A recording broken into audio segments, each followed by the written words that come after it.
Welcome back to the program. James Manning, editor and publisher of Mediaweek, is here with me. James, welcome to the program. Hello, Ingrid.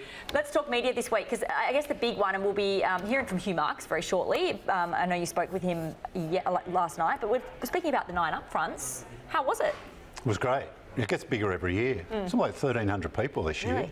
Yeah, and it's the Stage 7. People might remember the old Hall of Industries out at what's now Fox Studios, used to be the Sydney Showgrounds, and they filled that last year with the crowd, then the little, well not a little, a big after party.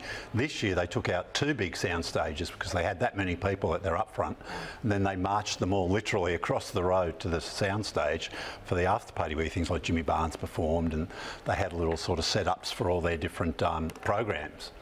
And it was just about 80 minutes. Some people thought it was pretty long. Some people thought it was pretty short. I've sat through ones much longer than that. It was well done. Anything these days has massive big screens. Yep. They had some really big screens and just brilliant graphics. With people we spoke to afterwards, the people that count, the people who spend their money with Nine, were all pretty impressed. Oh, that's good to hear. Now, we'll be hearing from Nine Chief Executive Hugh in just a moment, but some other media news we're watching this week. Cosmopolitan magazine, the next one to bite the dust. It's gone. There's going to be a lot of them going, don't there? Like Bauer Media in particular, Australia's biggest magazine publishers, you know, has let go of a lot of brands, a lot of key staff, key editors have disappeared. And it's just part of the company restructuring. We know that magazines are under pressure. We've talked about it on this show for many years. You know, advertisers backed away, probably quicker than they should have because they still had some reasonable readership numbers. But Cosmopolitan, 45 years. Did it come as a surprise? Because as you say, it follows a bunch of other magazines closing down. The magazines that do well are in niches with specialist subjects or very broad. Like the weeklies, you know, they're under pressure too, but there's still an audience for like New Idea, Women's Day. But Cosmo was in the middle. It was a younger audience who get everything they want. They don't need print these days. But the Bauer even let go of the Cosmo brand, though. You would have thought they might have kept it on as a digital brand, but they didn't do that.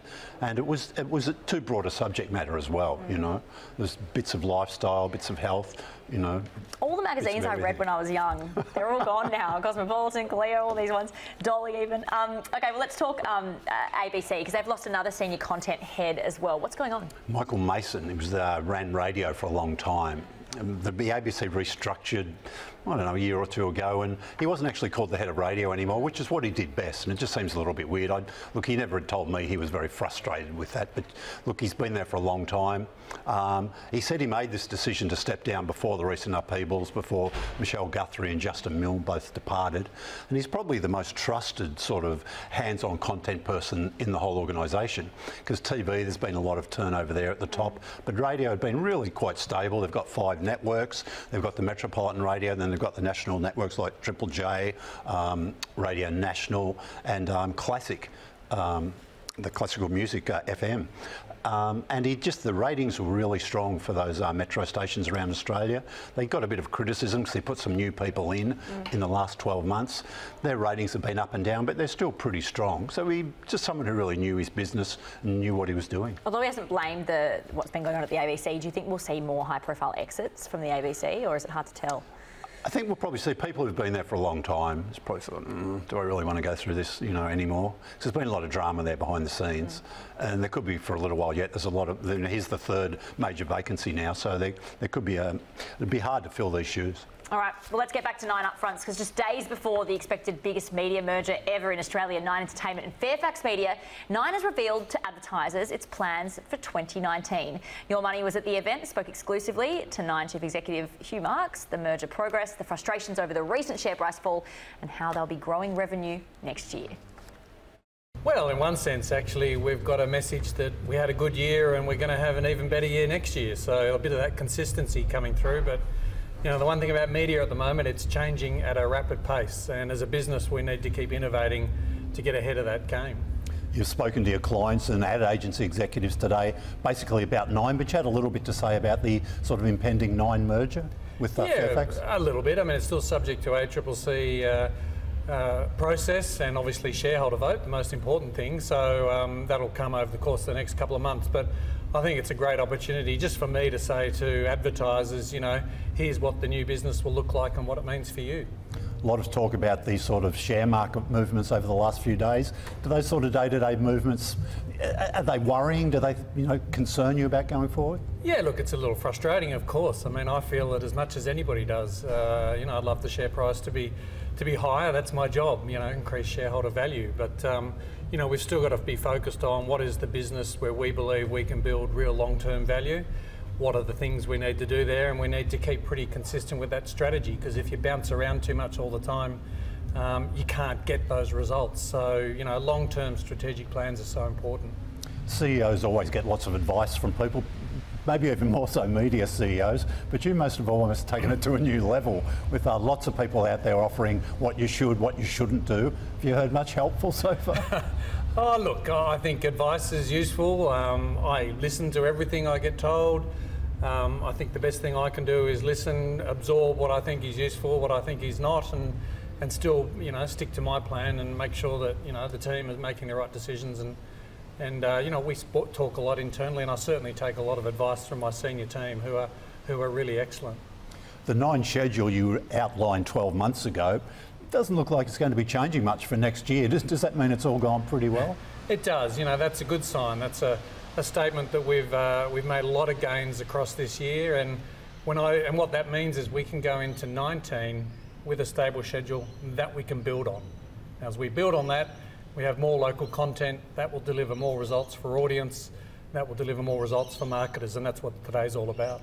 One of the big key things today is you want to be catering better to your advertisers, both with sort of programmatic offerings, and you're really going after people that the tech giants have been doing quite well with, almost like a do-it-yourself service. Yeah, well, they're pretty good at the technology side, and we had to step up our game. We're good at content. We've got better at content over the last few years. I think next year will be better again, but unless we innovate to make it easier to deal with 9, to provide certainty that when you buy ratings, you get those ratings, all of those things become so important in this modern landscape. So competing on a more effective basis with those companies is really important, and that's what today is also about. And as your salespeople told you that there's a big market out there you're maybe not tapping, like potential advertisers who could come into television? I think it's just making it easier for all clients. If we can make the process of booking advertising easier, then it decreases the cost of actually doing it. So all of that kind of comes to return on investment for advertisers. Is there a big market that we're not tapping? I don't know. Will remain to be seen, but certainly opening it up to a broader range of clients, I think, can only be a good thing. You've been patient with some of your big franchises that seem to be working very well with your clients. Family Food Fight, look, that had a pretty good first outing, but in the old days, maybe something like that would have been pushed aside and you'd try something else. But you've freshened the format, have you? And you're giving it another crack? Yeah, look, I think that's fair. I think in past years we may not have gone for a Series 2, but we looked at the show, we looked at what we thought was good about it and maybe what we could improve, and we knew that with some pretty simple changes, the format could improve. The content itself and the family concept of cooking, bring your family recipe to television, was always appealing. So, in this day and age, when you get something that works, that you look at and say, I can make that better, then you're probably reinvesting that rather than chopping and changing too quickly. Excuse the pun. You've got, you announced Lego Masters sort of mid-year, but without too much detail of when it would come. What are you unveiling today about that franchise? A brand new host, a big name. That'll be one of the big moments from today's upfronts. So we're pretty excited about what we've been able to line up for that show, and it's another big family entertainment franchise. Yeah, so I believe you've got Hamish Blake coming on board. So you've always been close to Hamish and Andy, and you've got a new job for one of them? New job for one of them, and I'm sure we'll find as many jobs as we can find for either Hamish or Andy. They're great talents and really nice to have as a part of our 9 family. There's lots of drama formats are being sort of reimagined all around the world. People have been wondering what's happening, if that will happen in Australia. Now, you've unveiled a big one today. What are you going to be doing? So Sea Change coming back to Australian television with Sigrid and John Howard. So, again, it was a show of its time, but I think a show that still very much is a contemporary issue, that escape to a quieter life and those small town kind of values. So that's a big change. And there are other shows that we're looking at the same time. Drama, I think, will make a bit of a resurgence in the next few years. It's certainly working very well on the on-demand platforms. We're seeing big numbers on 9 Now for our dramas, and that's high value for us. So drama's on its way back. Sea Change was a very long time ago, of course, so I guess you'd be really mindful that for a lot of viewers it's going to be a completely new product almost. It will. It will be a new product. There will be multiple generations, of course. Life has moved on. But no, look, I'm very excited to have that back on the schedule. We've been following the growth of your digital audience over the years with you since you've been in this role at Nine Entertainment. Yep. Well, how was the growth this year, and did the revenue sort of come along with that? Yeah, so revenue's lagging the growth in audience a bit, but I think in the first quarter, again, 9 Now was up 60-something% in terms of its audience. Revenue is up 50-something%.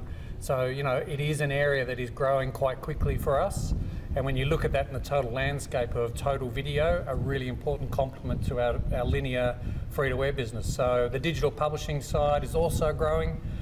We're doing more, we've got more platforms, we've got more brands, audiences are growing those platforms, engagement is rising. So all across the schedule we're seeing a growth in audience. You possibly haven't made these decisions yet, but I'll give it a go anyway. Could we see Fairfax as part of that big digital, because they're probably Australia's biggest digital publisher, I guess, with a couple of their, the Sydney Morning Herald and the Age brands.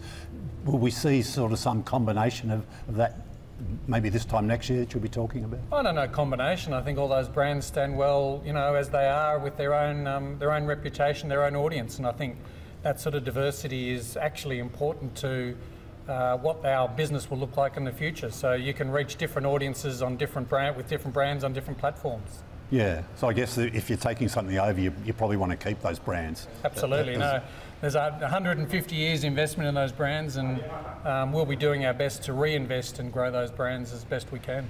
Where are you at with 9 Now? I think we're up around, 7 million sign-ons, is it? Something like that? Yeah, over 7 million now, and still growing. It's a really amazing platform. We're getting better at the audience experience. We're getting better at the advertiser experience.